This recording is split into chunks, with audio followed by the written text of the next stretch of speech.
நம்ம தமிழ்நாட்டுல இருக்க நம்ம டே டு டே லைஃப்ல சாப்பிடுற ஃபேமஸான ஃபுட்ஸ் என்னன்னு தெரியுமா? வாங்க பார்க்கலாம். இட்லி சாம்பார், சாம்பார் வடை, ஆப்பம், தோசை, பொங்கல், வடை, வடகரி, ஊத்தாப்பம், இடியாப்பம், முட்டைக்கலக்கி, kichadi, egg half boil, semiya, Maggi, omelette, dalcha சாதம்,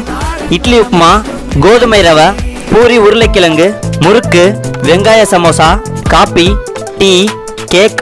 பன் butter jam, samosa, bread omelette, இஞ்சி டீ, ரவா உப்புமா, கேழ்வரகு கூழ், லஸ்ஸி, பால் சர்பத், நன்னாரி சர்பத், மோர், ரோஸ் மில்க், ஃப்ரூட் மிக்சர், கிருணி ஜூஸ், சாத்துக்குடி juice, watermelon juice, falooda, fruit salad, கரும்பு ஜூஸ், பலாப்பழம், கொய்யா, வெள்ளரிக்காய், மாங்காய், சோளம், மரவள்ளிக்கிழங்கு சிப்ஸு, மரவள்ளிக்கிழங்கு, மதிய சாப்பாடு சாம்பார், ரசம், தயிர், தக்காளி சாதம், பிரிஞ்சு சாதம், தயிர் சாதம், அப்பளம், மீன் குழம்பு சாப்பாடு, சிக்கன் குழம்பு.